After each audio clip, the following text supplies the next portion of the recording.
అందరికీ నమస్కారం. నిర్జల ఏకాదశి వ్రతకథ. జ్యేష్ఠ శుద్ధ ఏకాదశిని నిర్జల ఏకాదశి అని పిలుస్తారు. నిర్జల ఏకాదశిని భీమసేని ఏకాదశి, పాండవ నిర్జల ఏకాదశి మరియు పాపనాశిని ఏకాదశి అని కూడా పిలుస్తారు. ఈ నిర్జల ఏకాదశి కథ పద్మపురాణంలో చెప్పబడింది. ఈ నిర్జల ఏకాదశి రోజు ఎవరైతే ఈ కథను విన్నా, చదివినా, వినిపించినా జన్మల పాపాలు నశించిపోతాయి. అంతటి మహిమాన్వితమైన కథను ఇప్పుడు విందాం. ఈ కథను పూర్తిగా వినడానికి ప్రయత్నించండి. కథలోకి వెళ్లే ముందు ఒక్క లైక్ చేసి ఓం నమో నారాయణాయ అని కామెంట్ చేయండి. మీరిచ్చే చిన్న లైక్ నా ఛానల్ గ్రోత్కి ఎంతో సహాయపడుతుంది. ఇక కథలోకి వెళ్ళిపోదాం. ఒకసారి ధర్మరాజు శ్రీకృష్ణుణ్ణి ఇలా అడుగుతాడు.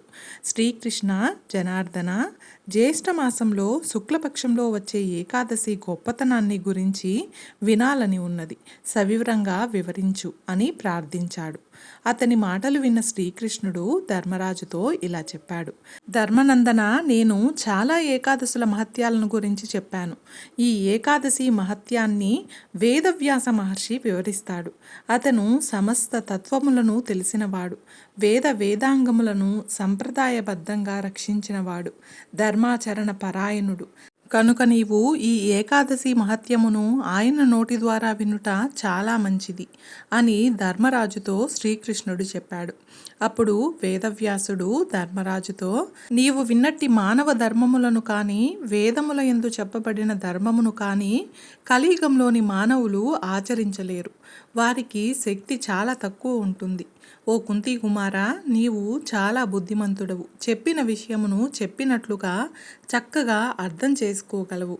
కలియుగంలో మానవుల కొరకే పురాణములు వ్రాయబడినవి. పురాణాలన్నింటిలోనూ సారవంతమైన విషయాన్ని వివరిస్తాను విను అంటూ ఇలా చెప్పసాగాడు.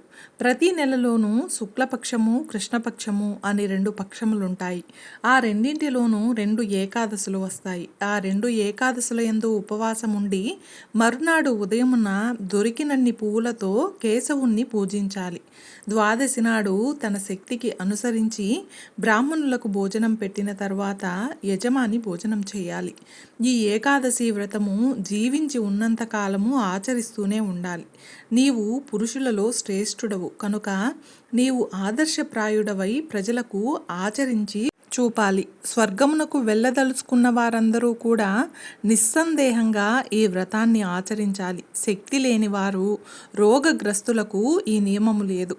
ఈ ఏకాదశి వ్రతమును ఆచరించినట్లయితే యమలోకమునకు వెళ్ళవలసిన పని ఉండదని వేదవ్యాస మహర్షి చెప్పాడు. వ్యాస మహర్షి చెప్పిన ఈ మాటలు విన్న భీముడు గురుస్వరూపుడైన వ్యాస మహర్షికి నమస్కరించి వ్యాస మహర్షితో, తాత, మా అమ్మయ్యగు కుంతీదేవి, ద్రౌపదుని కుమార్తె ద్రౌపది, మా అన్న ధర్మరాజు, మా తమ్ముడు అర్జునుడు, నా పినతల్లి కుమారుడైన నకుల సహదేవులు వీరందరూ కూడా ఏకాదశి నాడు ఆహారం ఏమీ తీసుకోరు.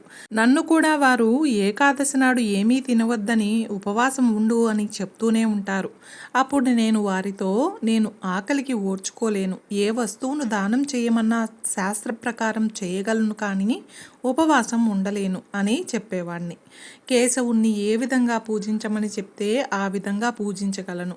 అందువలన తాత, ఏకాదశి నాడు ఉపవాస వ్రతం చేయకుండా ఆ వ్రతం వల్ల కలుగు పుణ్యమును సంపాదించే ఉపాయం ఏదైనా ఉంటే దయచేసి నాకు వివరించండి అని అడిగాడు. అప్పుడు వ్యాసుడు భీమునితో, నీకు స్వర్గమునకు వెళ్ళవలనని, నరకమునకు వెళ్ళకూడదని ఉన్నట్లయితే శుక్ల, కృష్ణ పక్షములందరి 2 ఏకాదశులలోనూ ఏమీ తినకూడదు, ఉపవాసం చెయ్యాలి అని చెప్తాడు. దానికి భీముడు, తాత, నాకు నీ గురించి అంతా తెలుసు కదా, నీ వద్ద నేను దాచేదేముంది? ఒక్క పూట భోజనం చేసి ఉండడమే నాకు సాధ్యం కాదు కదా, మరి నేను పూర్తిగా ఉపవాసం ఎలా చేయగలను?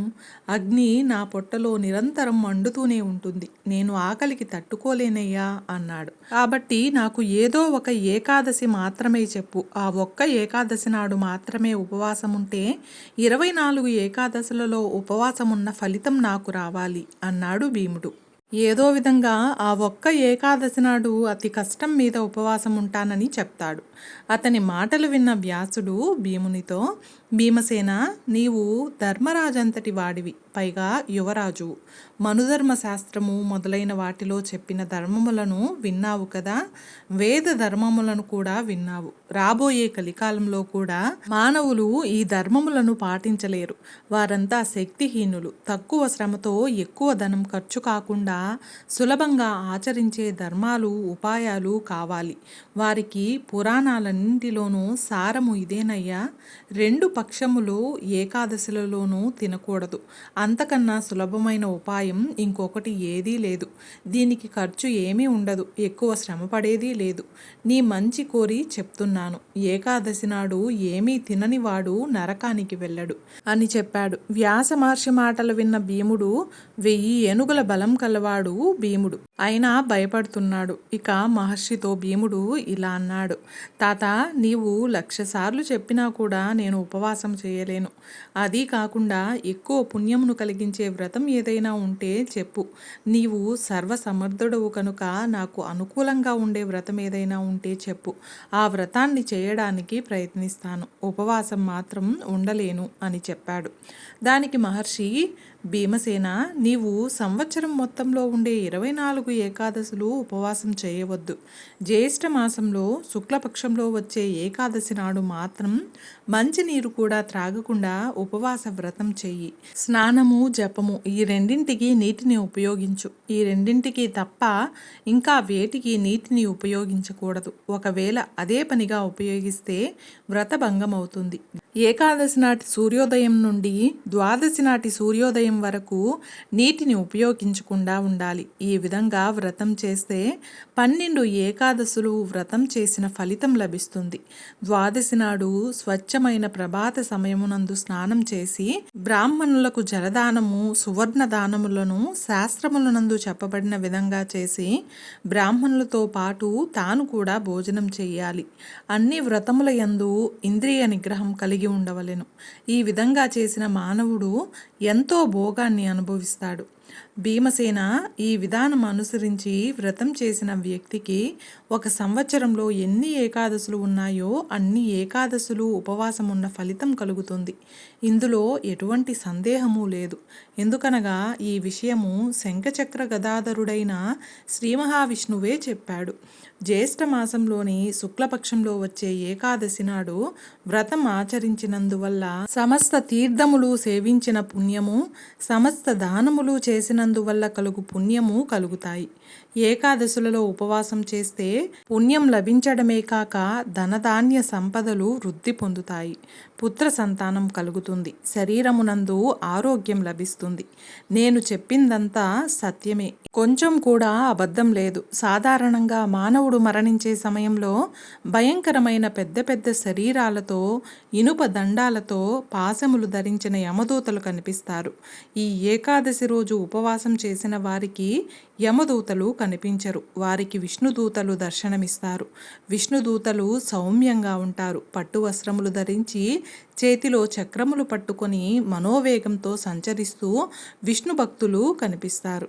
అంత్యకాలంలో వారిని దివ్యమైన విమానములపై ఎక్కించుకొని వైకుంఠ లోకానికి చేరుస్తారు. కాబట్టి శతవిధాలా ప్రయత్నించి ఈ నిర్జల ఏకాదశి వ్రతం చెయ్యి అని చెప్తాడు. ఈ విధంగా వ్రతం చేయడం వలన మానవులు సమస్త పాపాల నుండి విముక్తి పొందుతారు. ఈ విధంగా నిర్జల ఏకాదశి వ్రతాన్ని విన్న పాండవులందరూ సవివరంగా ఈ వ్రతాన్ని ఆచరించారు. అప్పటి నుండి భీమసేనుడు ఈ నిర్జల ఏకాదశి వ్రతాన్ని చేయడం మొదలుపెట్టాడు. ఈ ఏకాదశి తర్వాత వచ్చే ద్వాదశికి పాండవ ద్వాదశి అని కూడా పేరు వచ్చింది. ఈ ఏకాదశిని భీముడు ఆచరించడం వల్ల భీమ ఏకాదశి అని కూడా పిలవడం జరిగింది. అలాగే ఈ ఏకాదశిని పాండవ ఏకాదశి అని కూడా పిలుస్తారు. ఇక భీముడు ప్రాతకాలంలో నిద్రలేచి ఈరోజు నేను అన్నం తినకూడదు కదా భగవంతుడా అని మనసులో బాధపడుతూ 2 జాముల వరకు గడిపాడు. ఆ పైన ఆకలి మంటకు తట్టుకోలేక గంగా నదిలోకి ప్రవేశించాడు. మూడవ జాములో నిదానంగా స్నానం చేశాడు. ఆ స్నానం వల్ల అతనికి కడుపులో మంట కాస్త తగ్గింది. రాత్రిపూట జాగరణ కూడా అతి కష్టం మీద చేశాడు. తాతగారి మాట మీద నమ్మకం ఉంచిన భీముడు ఈ విధంగా నిర్జల ఏకాదశి వ్రతాన్ని ఆచరించడానికి అలవాటు పడ్డాడు. ఈ నిర్జల ఏకాదశి నాడు స్నానం చేసినా, దానం చేసినా, జపం చేసినా, హోమం చేసినా ఆ మానవుడు కోటి పుణ్యాల ఫలాన్ని, బంగారం దానం చేసిన ఫలితాన్ని పొందుతాడు. చేసిన ప్రతి పని, ప్రతి దానము అక్షయమవుతుందని శ్రీకృష్ణుడు చెప్పాడు. ఈ నిర్జల ఏకాదశి వ్రతాన్ని ఆచరించిన వారికి ఇతర ధర్మములతో పని లేదు. భక్తి శ్రద్ధలతో ఈ వ్రతమును ఆచరించిన వారు వైకుంఠాన్ని చేరుతారు. ఏ మానవుడు ఈ నిర్జల ఏకాదశి మహత్యానికి సంబంధించిన ఈ కథను భక్తి శ్రద్ధలతో వింటారో, చదువుతారో వారందరూ స్వర్గాన్ని పొందుతారు. చూశారు కదండి, ఈరోజు మనం నిర్జల ఏకాదశి వ్రత కథను గురించి తెలుసుకున్నాం కదా. ఈ వీడియో మీకు నచ్చినట్లయితే ఒక్క లైక్ చేసి నా ఛానల్ని సపోర్ట్ చేయండి. ఇంకా మరెన్నో ఇంట్రెస్టింగ్ వీడియోస్ కోసం నా ఛానల్ని సబ్స్క్రైబ్ చేయండి. Thanks for watching.